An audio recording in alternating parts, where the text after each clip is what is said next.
As polêmicas na vida dos artistas acabam movimentando a mídia, inclusive hoje é bem comum a gente ver polêmicas sobre vários artistas. Só que isso é bem antigo, desde que se existe mídia, existe polêmica. E existem polêmicas antigas ali que são relembradas algumas até hoje. No vídeo de hoje eu vou relembrar junto com vocês 8 polêmicas ali que fizeram histórias e algumas são relembradas até hoje, inclusive algumas você possivelmente acredita até hoje. Então se você quiser relembrar junto comigo dessas polêmicas, fique aqui no canal TV 80, que eu sou o Hiro e está começando mais uma viagem nostálgica.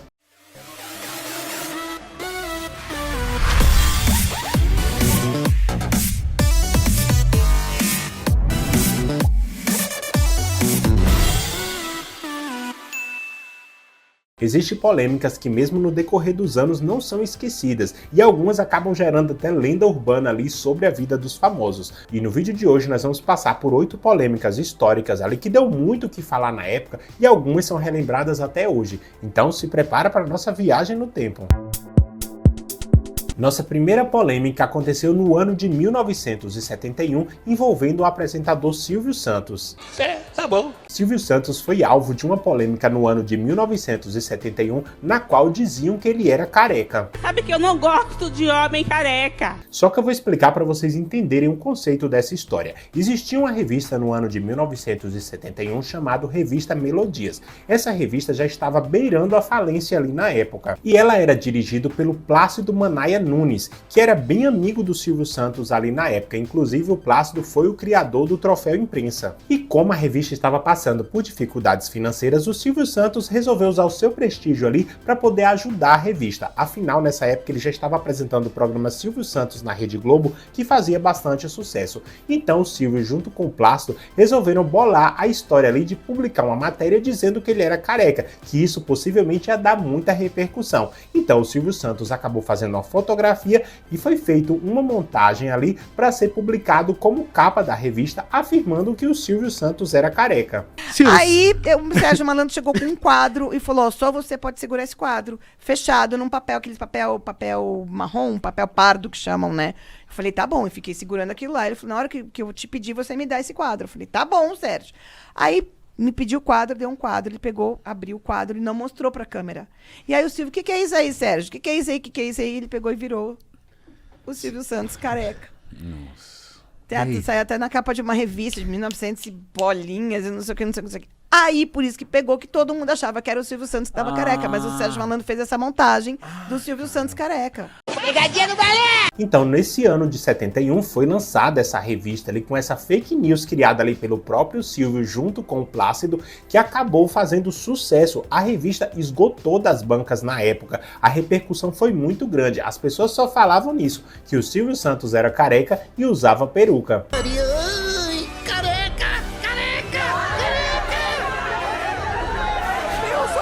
Mas mesmo a revista tendo uma boa vendagem ali, a dívida da Melodias já era muito grande e não teve jeito. A revista acabou falindo após essa publicação. Mas mesmo a revista falindo, a polêmica continuou viva e foi durando no decorrer dos anos. Se tornou quase uma lenda urbana na vida do Silvio Santos.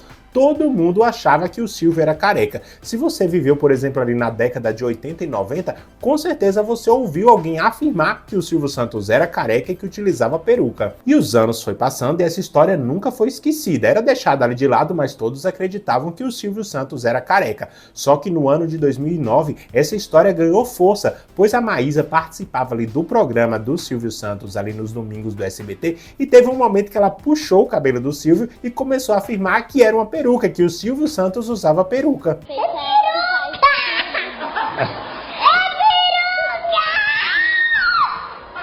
O quê? É peruca! Você usa peruca, Silvio Santos! Logo em seguida, o programa ia ao ar, a notícia foi ressuscitada novamente e utilizavam esse vídeo da Maísa ali para passar nas programações de fofoca da época que o Silvio Santos era sim careca. Ver de novo pra ver, realmente, vocês vão prestar atenção, ela puxa o cabelo saltadinha, cara, deu uma... E o cabelo... Vocês querem ver? Vocês vão reparar, ela quer perguntar isso pra ele, ele não deixa ela perguntar, ela vai lá atrás e puxa. E você percebe que tem um movimento. Eu não vou falar nada. O momento histórico da televisão brasileira, a revelação que Silvio raspa raspa os cabelos. Olha isso. Esposa perfeita, uma esposa perfeita. Uma esposa perfeita. Só que anos depois, a Maísa acabou revelando que isso foi uma trollagem que ela acabou fazendo, né? Ela mesma afirmou que ela levantou o cabelo ali, mas que não era peruca, mas ela resolveu afirmar que era uma peruca. Inclusive, ela falou isso 2 vezes. A primeira vez foi no ano de 2022, no programa Altas Horas. Na minha época também não, é que foi uma trollagem coletiva. Sim. Quando a gente nem falava essa palavra. Eu simplesmente dei na telha de falar que ele usava peruca, mas não era peruca, tadinho. Não era, então. Não é. Mas você foi lá e tchum. Soltei Ao uma fake vivo, news. né? E depois ela repetiu em alguns programas de podcast. Ele não usava peruca. Revelando aqui um segredo nacional pra vocês. Não usava. Eu inventei. Ele não usava peruca mesmo. Ele não usa peruca. Ele tava me provocando. Eu fui lá, eu ouvi dizer, alguém me disse que ele tinha peruca. E eu achei que era uma ótima ideia conferir no programa dele. E fui lá e levantei. E aí não tinha nada, tipo, eu puxei o cabelo dele, tadinho. Ou seja, essa história de 1971 perdurou por muitos anos e praticamente a maioria das pessoas acreditavam nessa história, que realmente o Silvio Santos era careca. Só que isso foi uma fake news inventada ali pelo próprio Silvio e pelo Plácido para poder salvar uma revista. Mas deixa aqui nos comentários se você em alguma fase da sua vida realmente acreditou que o Silvio Santos era careca. Agora saímos dos anos 70 e vamos para os anos 80, exatamente no ano de 1984, quando teve uma polêmica entre a Roberta Close e o Erasmo Carlos. Roberta Close é uma mulher trans que ganhou bastante destaque ali, principalmente no ano de 1984, quando ela posou ali para a revista Playboy. Nessa época, ela ainda não havia feito a cirurgia de mudança de sexo. Isso acabou dando muita repercussão, porque a Playboy, até o momento, nunca tinha tido uma mulher trans ali nas suas publicações. Então, a Roberta Close foi a primeira coelhinha trans a posar ali para uma revista masculina, o que acabou fazendo muito sucesso e a revista vendeu bastante. Só que como ela não havia feito a cirurgia ainda de mudança, nas fotos só mostrava os seios dela, mas mesmo assim a revista esgotou. E isso começou a dar uma ascensão ali na carreira da Roberta Close, que começou a ficar muito famosa ali no início dos anos 80. E ela acabou realizando a cirurgia de mudança de sexo no ano de 1989. Então, no ano de 1990, ela posou novamente para a revista Playboy, já se mostrando ali por completa, que também foi um mega sucesso de vendas na época. E agora, voltando para o ano de 1984, que foi o ano que a Roberta Close posou ali para a revista Playboy e acabou tendo um grande sucesso midiático ali para ela. Nesse ano, o Erasmo Carlos lançou um novo álbum chamado Buraco Negro, e nesse álbum vinha uma música chamada O Close. E a história dessa música narra ali uma mulher muito bonita que acaba desfilando ali na praia de biquíni e acaba chamando a atenção de muitos homens ali. Só que no final da música é revelado que essa mulher é um travesti. Não fosse o gogó e os pés, a minha lente trava na tela. E a música ganhou um clipe na época e o clipe foi estrelado ali pela Roberta Close.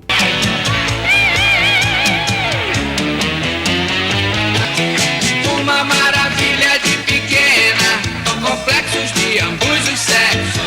Dá um close nela, no ponto da mulher nota 10. Dá um close nela. E como a música se chamava O Close, narrava a história de uma mulher bonita que chamava a atenção dos homens, mas não era realmente uma mulher, as pessoas começaram a associar, dizendo que a Roberta Close foi a musa inspiradora dessa canção, o que deu bastante repercussão na época. Só que o Erasmo Carlos, que é o compositor da música junto com o Roberto Carlos, sempre negou essa versão. Segundo o Erasmo, ele chegou a fazer a melodia da música O Close e também começou a escrever ali boa parte da letra, da história ali. Inclusive ele falou que usou a palavra close referente à questão de fotografia. Mas assim, a letra ficou sem finalizar, mas ele já tinha a melodia pronta. Inclusive ele chegou a vender essa melodia para o grupo Roupa Nova, na qual eles compuseram uma nova música para essa melodia que se chamou Vira de Lado. Vira de lado, que esse lado eu não quero mais. E depois dele ter vendido essa melodia ali para o Roupa Nova alguns anos antes, ele acabou deixando de lado essa música. Então, um dos temas que eu tinha era esse, uma mulher perfeita, linda, maravilhosa que chega na praia, engana todo mundo e no fim é um travesti. Então eu não conseguia desenvolver essa letra, mas eu fiz a música. E eu fiz a música e falei para o Roupa Nova Como eu não tinha feito a letra, eles disseram, vamos gravar a música. Gravaram a música, fizeram outra letra em cima da música, que era o Close. E aí, então, a música ficou lá abandonada, eu não conseguia desenvolver. Então, eu fazia uma coisinha, fazia outra, descrevendo a mulher na praia. E segundo ele foi em uma festa, e nessa festa estava a Roberta Close. E ele disse que ficou admirando a Roberta Close, achou ela muito bonita, mas junto ali com o Erasmo estava a cunhada dele. E ele fala que a cunhada era bem humorística, e ela soltou algo do tipo dizendo assim, ela é bonita, mas ela não é mulher. E segundo o Erasmo, ele pegou essas palavras ali da cunhada dele e conseguiu concluir a música O Close. Então nós fomos, eu e Narinha, fomos no baile do Morro da Urca. E a gente estava com minha cunhada. Minha cunhada tem um humor fantástico, sabe? Ela conta piada em cima de piada. E aí chegou a Roberta Close, entrou no baile. Então o baile parou, todo mundo olhando, não sei o quê. Então a minha cunhada chegou e disse assim, mas não engana não, porque por causa do gogó e do tamanho do pé. Poxa, aí na hora eu pensei, digo, o final da minha música. Então aí fui para casa e fiz as rimas, fiz a coisa e consegui desenvolver a música. Já a Roberta Close contesta essa história, pois ela falou no programa Altas Horas da Rede Globo que o Erasmo Carlos falou para ela que iria fazer uma música ali inspirada nela, ou seja, afirmando ali que a canção realmente é inspirada nela, que ela é a musa inspiradora da música O Close. Essa música foi... Você soube que ia ser Não, nós nos encontramos num baile, né, no carnaval, e ele me viu e disse, eu vou fazer uma música para você. E aí... teve o contato, nos ligamos e tudo, aí escolheu-se o local do clipe, chamou o diretor para dirigir, que naquela época não era assim na internet, era direção, tinha todo um caminho, né, história. E foi um escândalo, né, todo mundo viu, todo mundo comentou, eu na praia, enfim, foi um sucesso, foi uma coisa assim, sensacional. E segundo Erasmo Carlos, o fato da Roberta Close estrelar o clipe da música O Close foi devido ao diretor Armando Plitigliani ali, que era diretor da Polygram, a gravadora do Erasmo na época. Segundo o Erasmo, o Armando associou a questão do nome da música Close a Roberta Close, que estava fazendo bastante sucesso ali na época e que, segundo o Armando, a letra casava perfeitamente ali com a Roberta Close. Então, o Arnaldo pediu ali para o Erasmo convidar a Roberta Close para ser a estrela do clipe. E o Armando Plitigliani, da Polygram, chegou e disse assim, vamos fazer o clipe da música com a Roberta Close, vamos chamar, você fala em Close na música e existe a Roberta Close, então vamos juntar as coisas. Foi uma jogada de marketing que a Polygram fez na época, hoje Universal, foi do Armando Plitigliani que bolou isso. Então, a Roberta Close estrelou esse clipe que acabou se tornando um sucesso gigantesco. Afinal, ela já era uma estrela em ascensão e devido a ela estar no clipe e o clipe narrar uma história ali similar a ela, acabou fazendo muito sucesso. Logo em seguida, os meios de comunicação começaram a divulgar ali, principalmente as revistas e jornais de fofoca, que a Roberta Close e o Erasmo Carlos estavam tendo um caso amoroso. Só que tanto a Roberta como o Erasmo Carlos, na época, negavam qualquer relação entre os dois. Então aí a imprensa fez o resto, bicho. A fofocagem da imprensa e tudo aí fizeram a coisa crescer e ficou meio incontrolável tudo, né? Mas tudo foi a imprensa que fez. Mas a coisa em si foi muito inocente. Só que mais recentemente, no podcast do Papagaio Falante, a Roberta Close afirmou que ficou com Erasmo Carlos. Queria namorar o Roberto. Aí fiquei com o Erasmo, acabei ficando com o Erasmo, mas eu preferi o Roberto. Só que, por outro lado, o Erasmo Carlos, quando era questionado sobre isso, afirmava que nunca teve nada ali com a Roberta Close. Coincidências ou não, se a música é ou não inspirada na Roberta Close, é óbvio que a música só fez sucesso ali na década de 80 por causa da Roberta Close, que era uma estrela em ascensão na época. Exatamente por isso a música se tornou uma das mais tocadas ali na época, fazendo jus à própria Roberta Close. Então, mesmo se ela não for a musa inspiradora, o sucesso da música foi graças a ela. Um tesouro de mulher dourada, com sua canga que pra mim é nada. E continuando as polêmicas dos anos 80, agora nós vamos para o ano de 1988 com o polêmico filme A Menina do Lago. A polêmica desse filme envolve a atriz Flávia Monteiro. Na época que ela fez esse filme, ela tinha 14 anos de idade. E o filme é estrelado por ela e pelo Reginaldo Faria. Para vocês entenderem, a polêmica é devido à história do filme, pois ali no enredo mostra um jornalista chamado Mauro que vai ali para uma casa em Búzios, aluga uma casa em Búzios para poder escrever um livro. Só que ele tem uma uma vizinha que é uma garota emancipada, uma menina de 14 anos, e ele acaba se apaixonando por ela e ela por ele, e os dois acabam tendo um relacionamento ardente ali. Ele, um homem de meia idade, com a menina de 14 anos. E a polêmica maior é que realmente a atriz tinha 14 anos na época, que era a Flávia Monteiro. E o que gerou mais polêmica é porque existem cenas quentes ali entre os dois atores, inclusive algumas cenas de nudez envolvendo a Flávia Monteiro. Tudo começou como uma brincadeira. Eu ainda não sei seu nome. Alice. Ele, quarentão, ela adolescente. Uma atração irresistível. Um romance perigoso. Cuidado, hein, rapaz. Vê lá onde você tá se metendo. Mas quem entende os mistérios da paixão? Ah, Mauro, eu te amo. Reginaldo Faria e Flávia Monteiro. A menina do lado. E o filme já foi considerado polêmico na época do seu lançamento. Inclusive, algumas pessoas tentaram censurar o filme. Há 14 anos? 14 Não anos. deu merda, André não? Reis. Mas não deu merda? Não, então, naquela época, alguns quiseram bloquear o filme, né? Assim, proibir o filme, mas não conseguiram. E com o passar dos anos, o filme se tornou cada vez mais polêmico. Inclusive, para a atriz Flávia Monteiro, teve polêmica na época, porque ela estudava em um colégio católico. E segundo ela, após o filme ser lançado ali em 1988, as mães dos outros alunos da escola fizeram ali como se fosse uma reunião abaixo-assinada, porque queriam que ela fosse expulsa da escola. Eu estudava no colégio de padre e eu lembro que eu quase fui expulsa, porque as mães ligavam para o colégio falando como esse colégio pode assumir uma menina dessa que faz um filme desse, eu não sei o que. É mesmo, bicho? É. Inclusive, a própria Flávia já falou que teve que vir um padre da Itália para poder resolver essa história. O padre veio ali para saber da história e colocar um ponto final. Mas, segundo ela, o padre acabou entendendo tudo ali e acabou colocando um ponto final na história. A Flávia Monteiro continuou estudando na escola graças a esse padre que veio da Itália. Quiseram me expulsar e tal, e veio um padre lá de Roma para conversar comigo. Que isso, bicho? E aí eu conversando com ele, foi me perguntando da minha vida, eu no colégio, enfim, fez um monte de questionário, uma pergunta, depois ele falou, olha, minha filha, o que me importa é como você é aqui dentro do colégio. E você é uma boa aluna, é uma pessoa que é esforçada, eu de fato sempre fui. E ele falou, o que você faz fora daqui não nos interessa.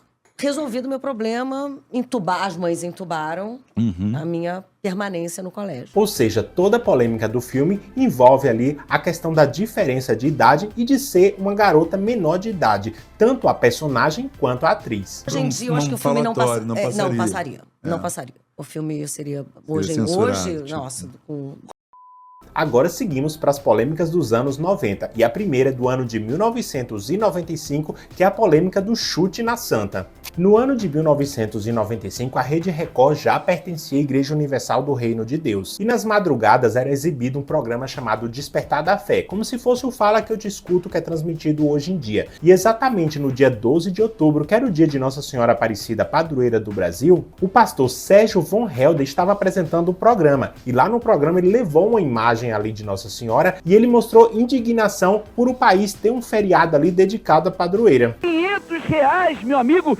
isso 5 salários mínimos custa no supermercado essa imagem, e tem gente que compra. Agora, se você quiser também um santo, uma santa mais barato, você encontra até por 100. Você encontra até por 100.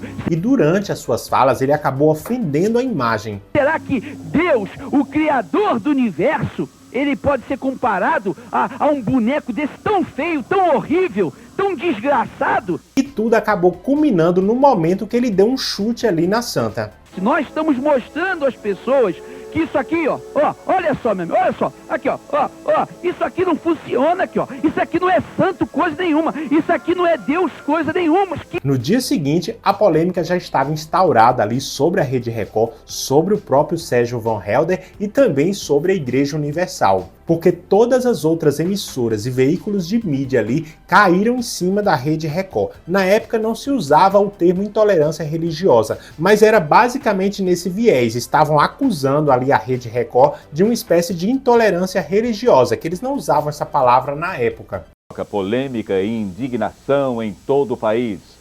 Ele agrediu a imagem de Nossa Senhora Aparecida durante um programa religioso transmitido pela TV Record ontem em São Paulo. No dia da padroeira do Brasil, o pastor da Igreja Universal do Reino de Deus, Sérgio von Helder, resolveu protestar contra o feriado católico. Isso acabou gerando uma indignação ali por todos os praticantes da religião católica no Brasil. Claro que nós poderíamos, digamos, judicialmente fazer alguma coisa, mas essa é uma atitude mais cristã, amorosa, fraterna, que nós estamos tomando. Esse triste fato não deve ser confundido com a atitude dos protestantes. Os protestantes têm uma outra atitude totalmente diversa daquilo que ocorreu. Gerando várias denúncias ali, tanto da Rede Record como do Sérgio von Helder. E a polêmica foi tão grande que chegou até o Vaticano na época. Afinal, o Papa João Paulo II chegou até a se manifestar sobre o assunto. Ele pediu ali a todos os católicos que não respondessem o mal com o mal. Outros representantes religiosos de outras religiões, inclusive de religiões evangélicas também, se manifestaram contra a Rede Record na época e contra as atitudes do pastor Sérgio von Helder. Acho revoltante o que aconteceu. Como rabino, considero inaceitável uma religião queira se promover desrespeitando outra. Nós evangélicos achamos que o culto às imagens é antibíblico, mas isso não dá o direito a ninguém de vir a público para execrar símbolos considerados sagrados e tratá-los de maneira tão desrespeitosa. Isso viola princípios elementares de respeito à liberdade de expressão religiosa. E até o presidente do Brasil, Fernando Henrique Cardoso, se manifestou sobre o assunto devido à repercussão. Em Brasília, o porta-voz da Presidência da República, embaixador Sérgio Amaral, comentou o caso.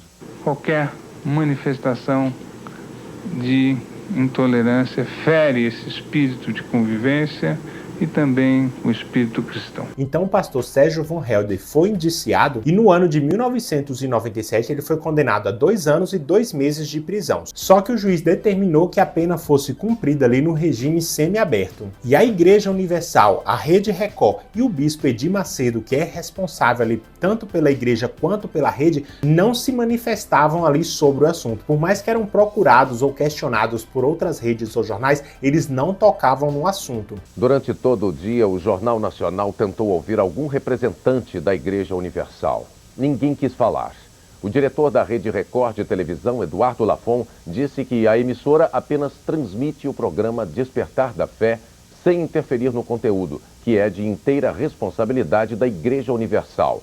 A igreja, dirigida por Edir Macedo, é a maior acionista da rede. O Edir Macedo só tocou nesse assunto no ano de 2015, porque teve uma reportagem ali do programa Conexão Repórter do SBT e o Roberto Cabrini questionou sobre a questão ali, sobre a polêmica do chute da Santa, então ele acabou falando pela primeira vez sobre isso. Como foi para o senhor lidar com o episódio do chute na Santa?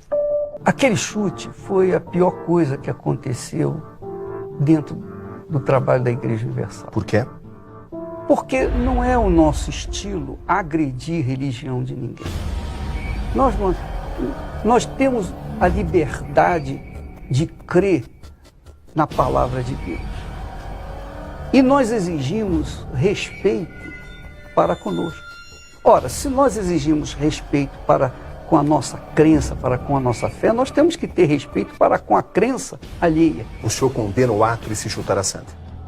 Eu condeno o ato não só de chutar a Santa, ou mesmo falar de qualquer outra igreja ou religião. E 4 anos depois, no ano de 2019, foi lançado o filme Nada a Perder 2, que era a continuação do filme Nada a Perder, que foi lançado em 2018, que contava a história ali do Edir Macedo. E nesse filme 2 de 2019, foi retratada ali essa questão da polêmica do chute da Santa. Para que esse pacote? Uma coisa que pensei em fazer durante o programa. Vai abrir os olhos de um monte de gente idólatra.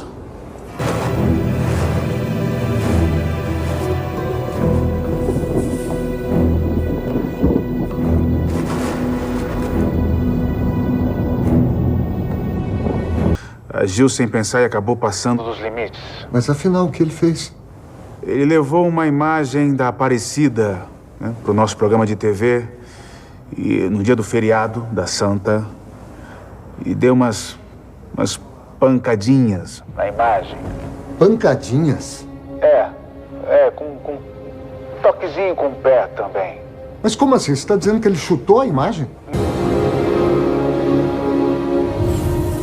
bispo da Igreja Universal do Reino de Deus provoca polêmica e indignação em todo o país. Sendo que essa foi uma das polêmicas mais faladas e mais relembrada dos anos 90.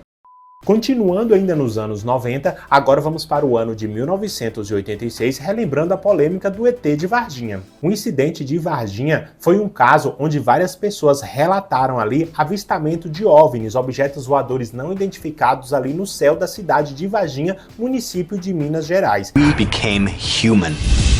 E a história culmina ali no relato de 3 garotas que, segundo elas encontraram uma criatura misteriosa de olhos vermelhos em um terreno baldio que ficou conhecido como ET de Varginha. O relato foi feito pelas irmãs Lília e Valquíria Fátima da Silva e a amiga Kátia Andrade Xavier. E essa história foi ao ar no Fantástico de 1996, o que acabou dando uma grande polêmica e repercussão internacional na época, principalmente pelos teoristas da conspiração. Aqui no Brasil, uma outra história está agitando os ufólogos.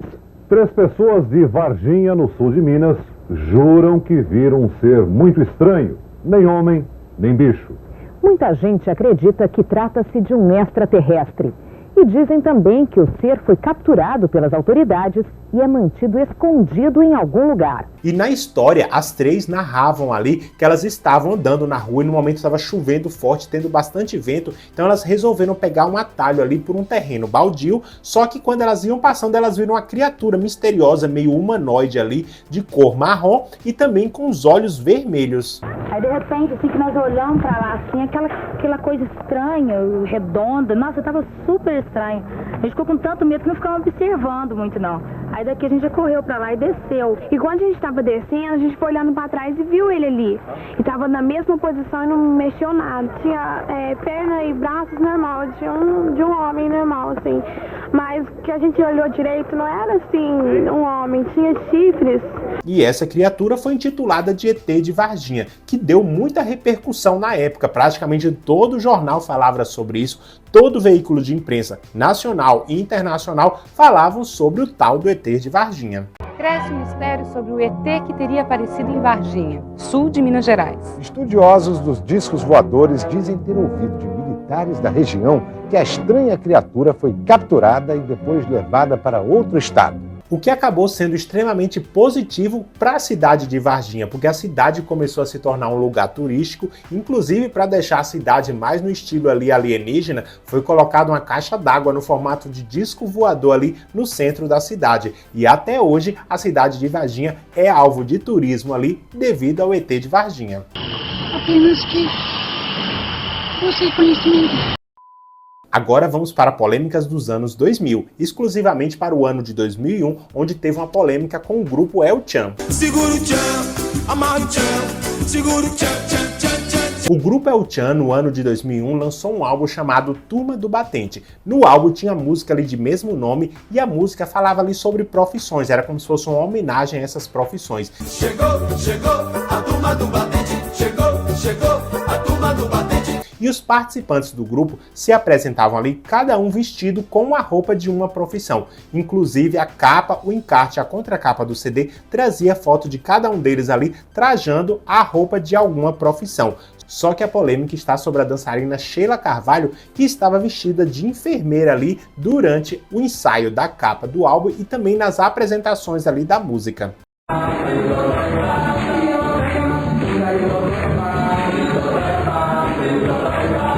E a polêmica aconteceu por causa que o Conselho Federal de Enfermagem brasileiro não gostou da Sheila Mello estar ali vestida de enfermeira. Segundo o Conselho Federal de Enfermagem, a Sheila estava denegrindo a imagem ali das enfermeiras por estar usando uma roupa muito curta e muito decotada. Então o Conselho acabou entrando na justiça contra o grupo El Chan na época. Saudade dessas duas figuraças que saíram desse programa, que ela tá melhor, assim como a Sheila Carvalho. Quer dizer, no caso da Sheila Mello, ela ganhou 7 quilos de peso, mas bem distribuídos.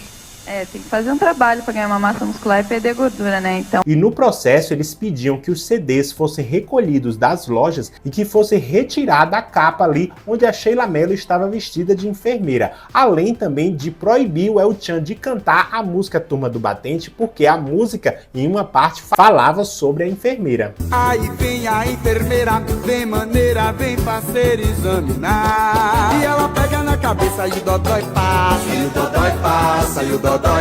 E também no processo eles pediam que a Sheila Mello fosse proibida de utilizar ali a roupa de enfermeira. E também, além de processar o El Chan, eles processaram também a própria Sheila Carvalho. Põe a cara no sal, mana. E durante um tempo o processo foi girando ali na justiça e algumas coisas eles conseguiram. A primeira, a Sheila Carvalho foi proibida de utilizar a roupa de enfermeira ali em qualquer apresentação do grupo El Chan. E a segunda, o grupo El Chan ficou proibido de cantar a música Turma do Batente. A única coisa que eles não conseguiram foram retirar o CD de circulação. Mas depois o El Chan foi lançando outros álbuns e essa proibição de cantar música acabou sendo arquivada. Mas mesmo assim, até o final da turnê eles não cantavam mais a música Turma do Batente e também a Sheila Carvalho não usava mais o uniforme de enfermeira.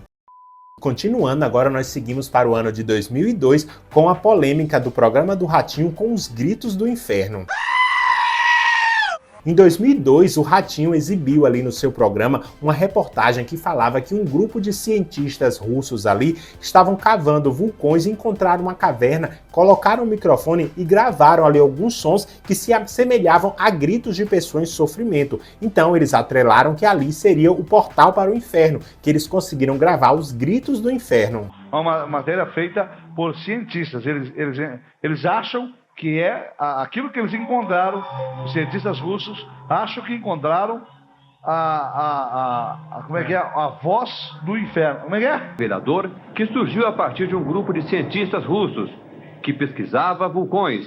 Os geólogos fizeram um poço de 14 mil metros de profundidade na Sibéria e afirmaram terem ouvido lamentações vindas do centro da Terra. Não há imagens, apenas vozes do que seria o som do inferno.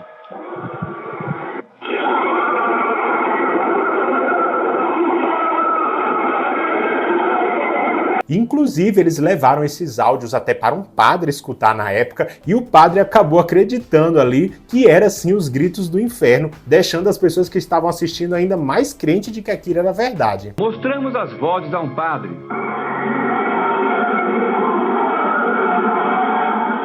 E eu até me arrepiei quando eu ouvi esse barulho. Assim como Deus tem os seus anjos, o diabo também tem os seus anjos.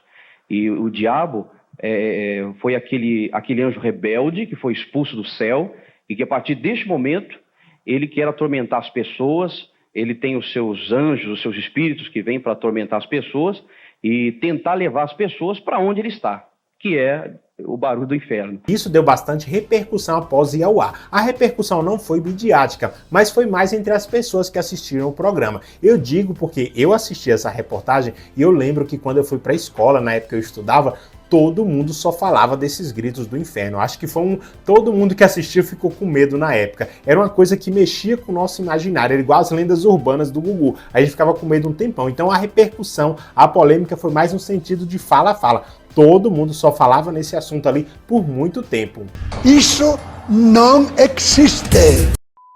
E para finalizar as nossas polêmicas, nossa oitava polêmica foi a farsa do PCC ali, envolvendo o programa Domingo Legal e o Gugu no ano de 2003. No dia 7 de setembro de 2003, no programa Domingo Legal, foi exibida uma reportagem que falava ali que existiam 2 membros da facção PCC, onde eles iam dar uma entrevista ali para o Domingo Legal. E nessa entrevista, os supostos criminosos ali ameaçavam apresentadores famosos ali de morte, como o Datena, o Marcelo Rezende e o Oscar Roberto Godoy. Trouxa aí, que tá falando muito, tipo esse Datena e tal, e não vai ficar assim não. Eles têm família, eles têm netos, têm filho, e é o seguinte, vai ser só bala mesmo na cabeça. Aqui não tá de brincadeira não, sério? E nós vamos, só isso aí que eu tenho que falar, é Datena, esse Godoy, esse vice-prefeito aí, o Bicudo, todo mundo aí. Todo mundo tá na lista. Aqui é o PCC. Isso deu uma repercussão praticamente que imediata. Inclusive, logo em seguida, a Polícia Federal acabou intimando o Gugu ali para dar esclarecimento como é que ele teve contato com esses supostos membros ali do PCC. E a repercussão deu ali nos apresentadores que foram ameaçados. Ora, para botar um jornalismo rasteiro desse num programa do Gugu, não vale a pena ter jornalismo mesmo. Vai lá ver lá em casa como é que tá minha família. Com medo de sair e botar o nariz da rua. O Marcelo Rezende foi um dos mais indignados na época e ele até conseguiu um contato com um membro do PCC que negou, disse que aquela entrevista era falsa. Porque não é possível que se pegue um canal de televisão com tamanha irresponsabilidade, coloque-se os nomes das pessoas sem momento algum se ter a dignidade. O senhor Augusto Liberato, não conheço ele, mas disse aqui, se tudo que eu escuto dele eu falasse aqui, era uma barbaridade e eu não acredito nada do que falam dele. Então, pouco tempo depois, o Gugu foi no programa da Hebe falar que ele não sabia da questão da entrevista, ele não sabia o que seria dito na entrevista e acabou jogando a culpa ali pro jornalista Wagner Maffezoli ali, que segundo o Gugu foi responsável por toda essa reportagem. Eu acho que foi um erro, foi uma fatalidade. Você pediu desculpa? Pedi uma vez e peço novamente. Não queria absolutamente magoar ou trazer transtornos a vocês, Datena, Marcelo Rezende, Godoy. Claro. Porque estou sendo o maior prejudicado, primeira coisa. Segundo, estes homens encapuzados, quando a polícia os pegar, eles terão que fazer uma cariação, porque o meu chefe de reportagem, a quem eu confiei, e assim como eu confio na minha equipe, foi a polícia depor e disse que ambos são daquela facção criminosa. Então a Polícia Federal começou a investigar na época porque começou a se desconfiar que realmente aquela entrevista era falsa. E no dia 17 de setembro, também do ano de 2003, 10 dias depois, a Polícia Federal conseguiu concluir que realmente a entrevista era falsa, onde eles conseguiram localizar os dois homens ali que gravaram a entrevista e os homens confessaram que eles foram contratados ali, segundo eles, por um homem chamado Barney, para poder atuarem e lerem um texto, que segundo eles tinha uma pessoa segurando o texto atrás deles para eles poderem fazer a leitura. Então, o inquérito foi concluído e o Ministério das Comunicações, responsável pelas emissoras, acabou multando o SBT na época, que teve que pagar uma multa ali de quase R$2.000, que era o máximo que era cobrado ali na época. O Gugu, o jornalista Wagner e os dois atores ali que interpretaram os supostos criminosos foram indiciados ali por crime à imprensa e ameaça. E o apresentador Oscar Roberto Godoy, que foi um dos que foi ameaçados ali na entrevista, acabou processando o SBT e o Gugu na época, na qual o Superior Tribunal de Justiça acabou dando o ganho de causa a eles e o Gugu e o SBT teve que pagar uma indenização para ele, sendo que ele foi o único dos três ali que foram ameaçados que processou o Gugu e o SBT na época. Mas isso culminou em algo super negativo ali para a emissora, porque o Domingo Legal começou a perder bastante audiência após ser provado ali que foi algo falso, o que acabou culminando ali na desistência de vários patrocinadores, que acabou refletindo ali no corte de verba do programa, ou seja, o Gugu amargou bastante ali por causa dessa falsa reportagem do PCC. Porque estou sendo o maior prejudicado. Gugu.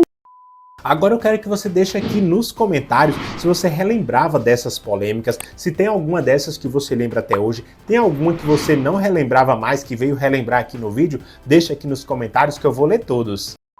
Então, pessoal, gostaram desse vídeo e relembrar dessas polêmicas histórias? Se gostou, deixa o joinha, ativa as notificações e eu vejo vocês no próximo programa da sua TV 80.